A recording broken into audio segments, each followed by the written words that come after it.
In the last episode of the Fiorentina career mode, we pulled off a swap deal with Juventus, letting Chiesa leave the club, adding Rugani plus some cash. We signed Ribery's regen and loaned him out to Copenhagen so that he can get more minutes and grow in his rating. Hey, what's going on everyone? Flick here. Welcome back to another episode of our FIFA 21 Fiorentina career mode. This is episode number 4 and the conclusion to season 2.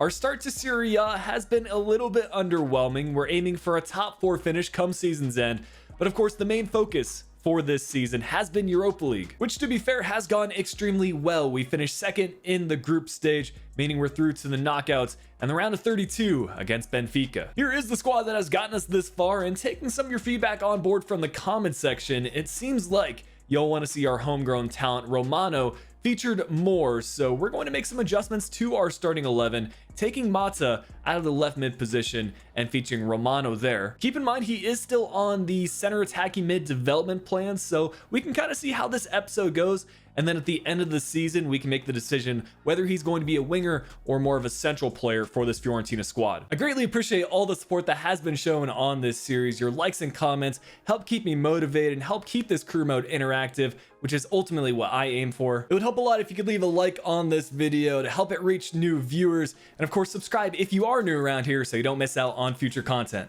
There was a decision to be made as we enter this January transfer window as to which player we should sign on a pre-contract basis, not only helping us meet this financial objective, but also improving our chances of success and adding some longevity to this Fiorentina career mode. I think each option had their pros and cons. There were, to be fair, a few votes for each player, and I'll kind of walk you through my mindset. Ilicic has that connection to Fiorentina as he was a former player for the squad, scoring a lot of goals before making his transfer to Atalanta. And I feel like as he starts to get older, he's going to play less and less of a role for their team.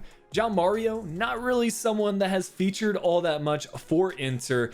Of course, he's the utility player of the bunch, but I still feel like the best decision and the one that received the most votes between the YouTube comments and the comments over on Instagram was Isco. The Real Madrid man is of course a quality player, but the storyline that we're going to attempt to build is to return him to his previous form, get him a bit closer to reaching the double digits in goals and assists. And I think we have a good chance of doing so. We've already seen from Bonaventura that age is only a number. These sort of players can still excel at a high level here in Serie A. This does beg the question of what we should be doing with our transfer budget. It seems to be growing bigger and bigger each season. I'm not too keen on spending all 85 million. I think it's just an unrealistic number, and I want to make sure I'm balancing out the quality of this Fiorentina squad. I don't want to be progressing too quickly and having this career mode end in 2 or 3 seasons. So with an 83 rated player joining the squad next year, I'm not going to make any additional transfers. I'm also not going to be selling any players, despite receiving some very interesting offers like this one from Borussia Dortmund. I'd be curious to hear your feedback in the comments section, whether you think we should sell players like Milinkovic and Vlahovic at some point in this career mode, or whether they should become club legends and stay with us for the entire save. There have also been a lot of Fiorentina transfer rumors going around. A few weeks ago, it seemed like Tecatito was set to join. That never happened. And now players like Nicolas Gonzalez from Stuttgart and Pedro de la Vega from Club Atletico Lanús have been linked. Hopefully by the time the next episode drops, we'll finally have some Fiorentina transfer news finalized. But in the meantime, if you have any transfer suggestions, make sure to leave that in the comments section. I'd be open to signing some Argentine players, and I think the 2 mentioned here could be very decent options. We will be using some of our transfer budget though, adding that third and final high quality scout to add to our network, keeping one of our scouts in Italy for 6 months looking for any type of player. Also sending a scout to Ghana for 6 months looking for a physically strong player. The motivation behind this is that we can find a player similar to Kevin Prince Boateng or even Alfred Duncan. But the scouting network that I am most excited about is inspired by today's thumbnail, and we're going to attempt to find the next Rui Costa. He spent a number of years at Fiorentina. I would consider him to be a club legend, so we will be setting a network up in Portugal for 6 months looking for a playmaker. To recap all the deals that went down in this January transfer window, we have the free transfer for Isco. He'll be joining the club next season, and then 3 separate loan deals. Roussel is a recent youth academy promotion. That was from our scouting network in France, and we still have Ribery's regen out on loan, but I think it's good that we have some other French players going out on loan, so we have a couple of different options for that country. Florian Coman has had some bad luck in this save, and I feel like a loan spell for him might help improve his overall and play a longer term role in this career mode. The same thing about Lirola. I think he's a quality player, just needs that bump in his overall rating. I'm not going to lie, I was very surprised by some of the top clubs for transfers in this window. Parma spending over 100 million. I'm not sure where those funds came from, but it was Atalanta in second as they brought in Anthony Martial for a sizable fee. Inter also adding some experienced players in Karim Benzema and Bozdogan for 55.4 million. Napoli with 33 million in transfers. And finally, it's Milan with the single edition spending 28.4 million. Just the one dev plan change for today's episode. It's finally time to switch Milinkovic over to the stopper dev plan, and now his growth is going to see some rapid improvements. Really, the only thing lacking for him is his pace. And now that he has the stopper depth plan, that's going to be changing quickly. Before we get into the gameplay though, I want to recap the Coppa Italia fixtures because we had a round of 16 fixture against Parma. They spent a lot in that January transfer window, but it didn't seem to make much of a difference. And Napoli did hand us a defeat, meaning our run in the Coppa Italia will be coming to an end. But that's not the worst thing, because if we can progress in Europa League, we're going to have a lot of fixtures in that competition. While Porto has been the dominant side in Liga NOS the last 2 seasons, Benfica are absolutely a quality side and a tough opponent in the round of 32. They have arguably the best keeper outside of the top 5 leagues in Vlacho Dimos, a good striker up top with Vinicius, and some new transfers for this season. However, this didn't stop us from picking up a victory in the home simulation as we won that match 3-2. I've always had a fascination with Portugal and some of its clubs. Maybe it has to do with the history that's involved, featuring some big name players like Eusebio. But as we get into the highlights, we were going to continue that good form that we had in the simulation. Kwame was a key player as he gets the first highlight, unfortunately dragging that effort wide, but on the ensuing goal kick, we're going to win the header. 1-2 pass between Kwame and Vlahovic. Our dynamic duo seems to be working out as we will pick up the early goal, exactly how we wanted to start and securing those crucial away goals. Benfica aren't just going to sit back though. Everton going down the left wing, dribbling inside and finding Julian Weigl, the former Borussia Dortmund man. He's going to hold up the play, eventually finding the pass in Vinicius. That's the equalizer on the day. Still down by 1 on aggregate though, so advantage still goes to us. But I was starting to get a little bit nervous as, again, it's Vinicius. He's been involved in every single bit of build-up play. That had to be a good save from Dromgoski as we try to play through Vlahovic, looking to get this on that preferred left foot, but the defender catching up just in time. Juan Mata no longer in the starting 11, but hopefully playing a big role as a substitute for us. His passing and vision is second to none, making an excellent run into the box. Running fake shot, just had to find that extra pass to Kwame. But unfortunately, he will go down with an injury. We're going to let this play finish as Castrovilli finds Kwame, saved by the keeper. But this is the first time we've run into this cutscene in quite some time, and that means it will be a serious injury for Juan Mata. An ACL injury leaves him out for 7 months, meaning and we'll need to figure out another capable option coming off the bench. Obviously not the best highlight to leave things on, and hopefully Matza will have a swift recovery, but we do go on to win this fixture on aggregate, which will put us into the round of 16 as we face off against a fellow Serie A opponent. Atalanta are having arguably one of their best seasons in Serie A, currently second in the league, only 7 points behind Inter. And of course, they'll be looking to keep similar form in Europa League as they won the simulated fixture 2-1. Their new signing, Martial, featuring as a right forward for them. No sign of Ilicic in the starting 11. Let's not forget about Robin Gosens, who is currently in the form of his life at the Euros for Germany. So it's safe to say that if we want to get back into this fixture and pick up a win, we'll need to be on top form. Given the circumstances, an attacking performance is what we need, and Coman will be at the forefront of that. Finding the pass in the center, and it's Kwame to score goals in back-to-back matches. It looks like his finishing stats might be finally up to the standard that we have here at Fiorentina. Atalanta looking to make the swift response, but it's a near post save from Dromgoski. We do pick up an injury, though, along the way. Bonaventura will be out for a few days, and that means our homegrown talent will feature as an attacking midfielder for us. This has kind of been the breakout year for Romano as a result of some injuries. He's playing a bigger and bigger squad role, and now that his overall is pretty similar to the players around him, I see no reason he can't eventually find his way into the starting 11, setting up a really good pass to Castrovilli there. Couldn't find the finishing effort, though, as it's going to be another chance for Atalanta before the break. Another near post save from Dromgoski, this time on Gosens. We'll push on to the second half, and it's Romano making an attacking run inside the box. He has shown some good dribbling around this sort of position, setting up a goal, I believe, in the last episode. But again, it's Romano playing through Vlahovic. Another quick pass to Costavilli. Just didn't have the right angle there, as we still need to score another goal to see us go through. Right now, Atalanta have the away goal advantage, but no longer, as we get our second goal of the match, putting us in front on aggregate. And even if Atalanta get one back, that would draw things level. But that's not what we're after. We're looking to win this match in the allotted 90 minutes.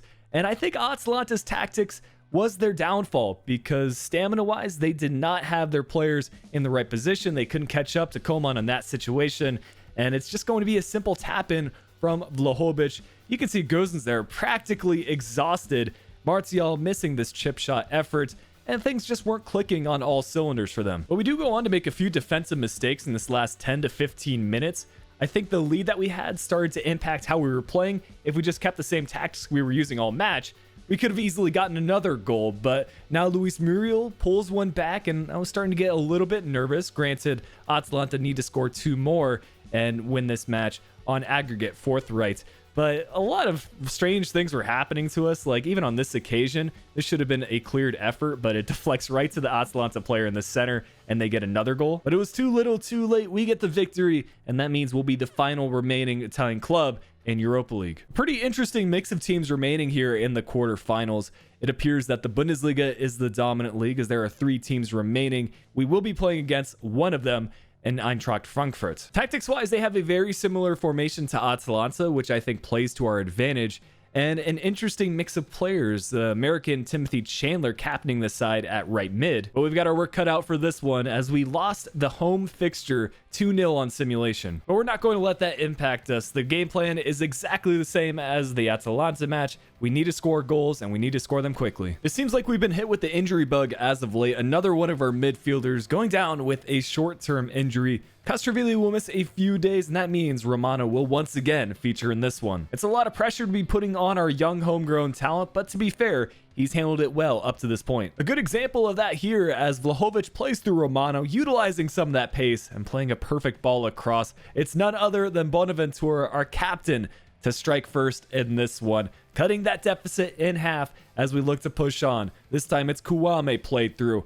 has the Eintracht defender beat for pace, and he will be taken out in the process. A bit of a harsh call, in my opinion, to give a red here, but that's going to put us at a significant advantage for the remainder of this match. Even taking a look at the replay, it's no doubt that this was a foul, but if I was in our opponent's shoes, I would be pretty upset with that call. To be fair, they make a pretty good save on the ensuing penalty kick, so we are still down 1 on aggregate, as Di Francesco burns by one of our defenders. A fantastic slide tackle, though, from Rugani, who has been incredibly solid for us, even growing a little bit in his rating this season. So I think that has been a good transfer. As Kwame missing a bit of a sitter on his left foot, he's going to go just wide. That called for an immediate substitution. Kokorin has been known to score a late goal, and we're going to need exactly that if we want to find the equalizer in this one. Making a highlight right away, Coman to Kokorin. Maybe should have taken another touch on that occasion, or at least gone with a volleyed effort instead of the header. But we're going to make up for it, though, as Vlahovic played through, getting as close to goal as possible and on his preferred left foot, going near post. That's the equalizer. It just felt like a lot was against us after that penalty kick goal. We were not creating as many chances as I would have liked, but now we have a lot less to worry about, as Coman, again using that pace down the left wing, has a couple of options in the middle, is going to try squaring this, and it falls right back to us, and that's where the momentum started to shift. We get the third goal, which pretty much sees us go through. And you guessed it, it's Bonaventura again. What a storyline he has had so far in this career mode. It's the sort of things you cannot script. We even go on to get another highlight here at the end. It was a fantastic run from Vlahovic and some unselfish play to play this one across to Kokorin, giving us a 4th goal, and that'll see us through to the semifinals of Europa League. Well, it's down to 4. Sporting, Chelsea, us, and Wolfsburg are the only teams remaining. Of course, we know quite a bit about Wolfsburg from our career mode with them a few months ago, but this is a team that has seen a number of changes. Phillips from Leeds is captaining the side. They've also transferred in another Premier League player in Ian Nacho, so no Wout Weghorst. But we didn't exactly capitalize on the simulated fixture, because we could have gone into this second leg with an advantage had Vlahovic converted his penalty. But for once, we're not at a disadvantage going into this fixture, so that gave us some confidence. We're going to feature a high press on this Wolfsburg squad right from the start, Not often do you see Amrabat involved in the attack, but that's a fantastic ball to set up Coman. Unable to get the finish though, as it's a chance for Wolfsburg. We're trying to mark Bassina as well as possible. An unlucky touch, as it's going to be Iheanacho who gets the ball back. That's 1-0 for Wolfsburg, putting them in front 2-1 on aggregate. But still, a lot of time left in this match. And of course, with this being an away fixture, if we can get a couple of goals, we can get that away goal advantage. Kwame finding Vlahovic. Nice ball through to Castrovilli. A good touch as well to get that one by Castells. We've seen already how many near post saves that guy can make from our own Wolfsburg career mode. So it was nice to start getting a few goals by him already. This is a fantastic bit of dribbling and vision to play the ball off to Vlahovic. Couple of options there in the box, but I do think the one to Vlahovic was the best option. He had pretty much the whole goal to choose from there, and that will give us the advantage. But we're not going to stop there. Bonaventura playing another chance through to Vlahovic. His effort going off of the crossbar, but the chance was called back for offside. Despite the number of opportunities we were generating, we couldn't get that third goal by Wolfsburg. Whether it was us missing our shots or Castells making saves, he kept them in this match. But here, Amrabat again getting involved in the attack. He's just so balanced as a midfielder, while his predominant position is center defensive mid, and I see him being a long-time starter for us at that position. There's no reason he can't make those box-to-box runs on occasions. He will give us the third goal, which will silence all doubt, putting us through to the final of Europa League. What a second season this has been for us at Fiorentina. We've marched past so many quality opponents, but we'll have one more left in the final. Taking a look at our remaining schedule, we have a Sunday fixture in Serie A against Spezia, and then a midweek Europa League final against Chelsea. This final Serie A match is actually quite important because right now we're 5th, but Roma right behind us on points along with Napoli. It's sort of a risk-reward sort of thing because if we go on to win the Europa League final, our league position won't matter too much because we automatically qualify for Champions League. But if we do go on to lose that match, I'd want to at least finish top 6 so that we can be involved in Europa League again next season. So for the starting lineup, our key players are still in the squad, and my plan is to take a few of them off at halftime. That way we can keep fitness still at a pretty good level for the Chelsea fixture. And for positions that we have enough squad depth, like center back, center defensive mid, and right mid, we can rotate the squad around a little bit more, feature players that haven't gotten too much playtime. Even though he's evolved into a different kind of player, Callahan can still contribute a lot to the squad when called upon. Good save there from the Spezia keeper on his near post, matched by an equally good save by Dromgoski on the other end. Corner kick from Spezia here in the 18th minute, and it's Callahan again coming up clutch with a goal line clearance from the set piece. And this Spezia squad really had something to play for. They were looking to take points away from us, maybe push us outside of the top 6. We do get a bit of fortune there for that shot to go wide. And now Bonaventura playing through Kokorin. He's going to take a few touches, and I thought it might have been too much, but he's still able to slap that right under the keeper's arms, giving us a 1-0 advantage going into the halftime break. Although he's probably reached his peak rating, I see Kokorin being a long-term substitute for us because he always finds a way to score goals. And even in situations here where we suffer an injury, we've got some backup strikers available. We could bring on Kwame, but of course with that Europa League final coming up, I think Coman is probably the better choice because striker is one of his secondary positions. Here in the 75th minute, a nervy moment. It's a nice block from Milenkovic, followed by an equally good save from Dromgoski. It was called back for offside, but this is what I mean. Dromgoski continues to make save after save. While he struggled a bit in the early stages of this career mode, he's definitely grown a lot, and that is certainly reflected in some of his clean sheet statistics. But this is the big one, Europa League final against Chelsea, and we do actually have a player retiring at the end of the season. Martin Cáceres won't be in the starting 11, but I'll feature him still on the bench, and if we do have a lead going into the final couple of minutes, then we'll bring him on for a bit of match time. Really not too many changes to this Chelsea squad, though. The only transfers they've made are to their defense, as Coates will be captaining this side. They've also brought in Boateng. This, of course, is an important match for us, not only to try to qualify for Champions League, but also building some of that experience in cup finals, which I'm sure this won't be the only cup final that we feature in this career mode. And I don't think we could have asked for a better test. Chelsea are going to be the toughest side that we ever face in Europa League. So if we can get a result here, that'll prove our quality and show that we are capable of Champions League football. Tactics are always going to be a little bit different for a cup final, as we don't have an aggregate scoreline to factor in. But it was Chelsea on the front foot of this one. Timo Werner was just a menace in front of our goal. Fortunately, though, we put in a pretty good defensive shift, putting in blocks when necessary, and Dromgoski making saves when needed. This was probably one of our best chances throughout the match. Tecatito just couldn't find the pass to Kouame, who's making a good run.